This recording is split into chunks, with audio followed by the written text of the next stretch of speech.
Oshi No Ko, guys. Season 3, Episode 2, or Episode 26, whichever way you guys are calculating your episodes there. I know a few different websites and places are just going by episode number. Some are going by season. I'm going to go by season. I'll just say Season 3, Episode number 2. But man, we are watching a generational run here, guys, with Oshi No Ko. The OP, did you guys see that? Akane and Kana and Ruby in the pool. Oh, Memo's there too. In the pool in their swimsuits looking like, Yo, I was eating good early in the morning. Let's go. What a OP. Like, the OP was just awesome once again. And it seems like they may be changing the songs for the OP throughout the season. And if they do that, one, production quality, next level. Like, what a titan in the industry right now. But like, the OP was awesome once again. And it showed off a lot of collective things that are going to occur. So first off, OP, absolutely incredible. The next thing, well, there's two other main big plots I want to cover as I'm talking about today's episode. The first one is Ruby. Ruby is the main focus, at least so far to the beginning of the season. And she met with one of 𝐼's former, was he like a PR guy? Or no, he was like the marketing agency. He was basically the one that managed 𝐼 before, and she goes and meets with him, and it seems to be that Ruby's gonna be the one to discover their father. And to be real, I have the feeling that Ruby's gonna be the one to like she's gonna be the one to like make it happen over Aqua. And that's just a feeling. I don't know if that's for sure or not, but like, I just feel like Ruby turned her veracity and tenacity up to 11, and it's represented by her eyes. One thing that you notice as you kind of watch the show is the stars in the eyes represent like seriousness and talent, and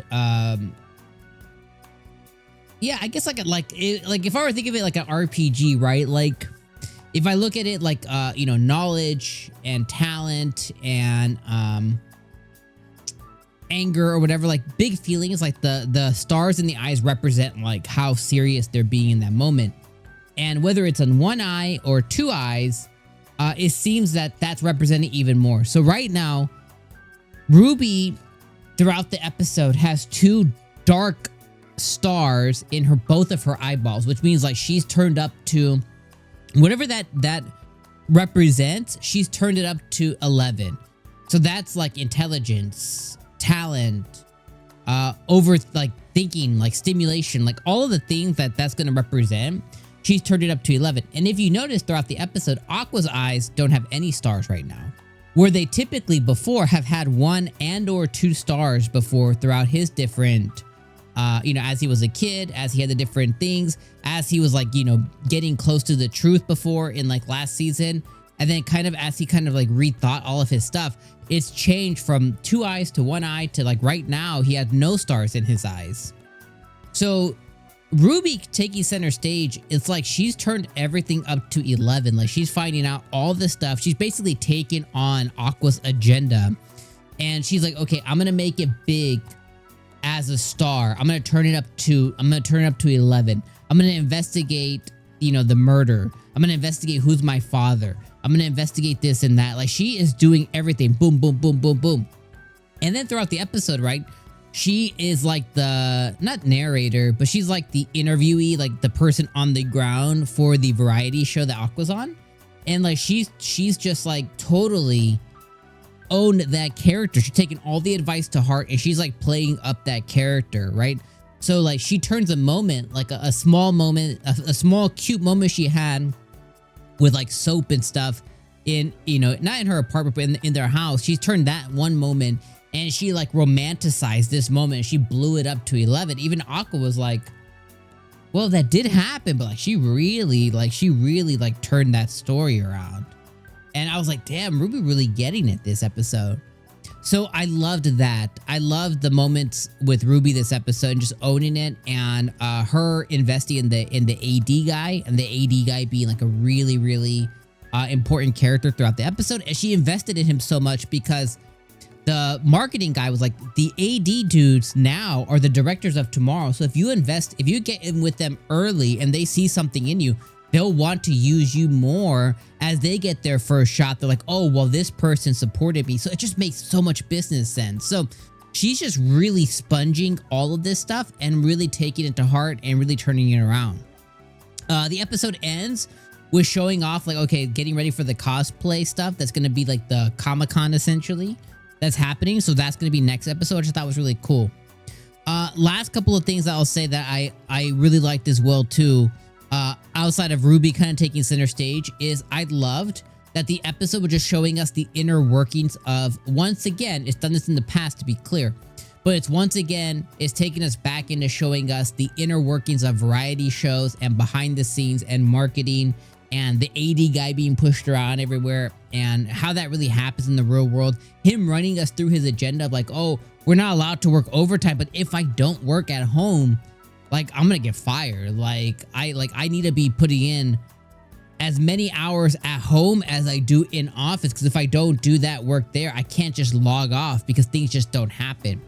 So obviously there's a lot more things that were covered this episode, but that was like the main crux of it. I was like, man, that's so cool to cover that information. Very last point is Akane.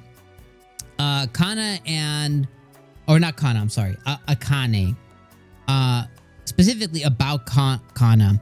I love how Akane realized that Aqua loves Kana in a way.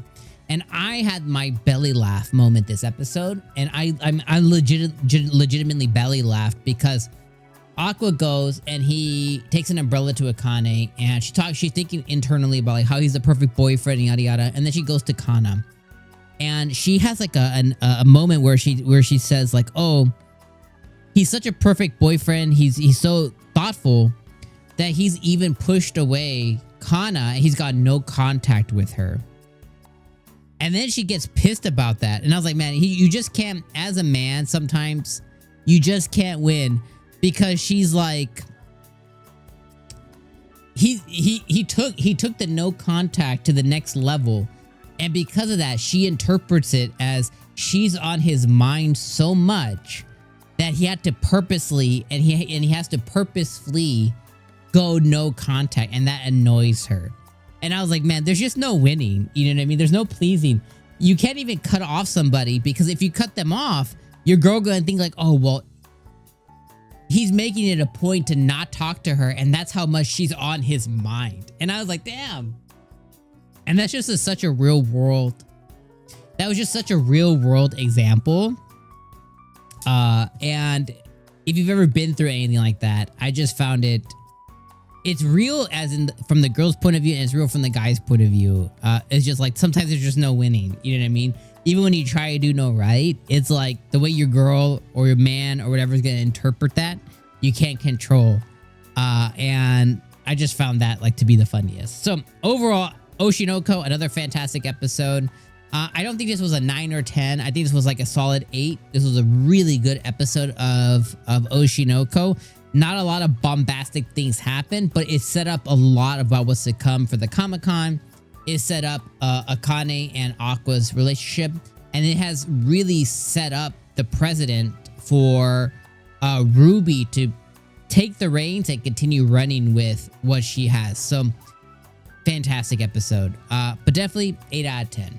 And I think that's a really good rating for this episode, considering that there wasn't a lot of things that happened that could take it up to a 9 or a 10. All right, friends, those are my thoughts on this week's episode of Oshi No Ko. Let me know your thoughts in the comments down below, and I'll see you guys next week. Peace.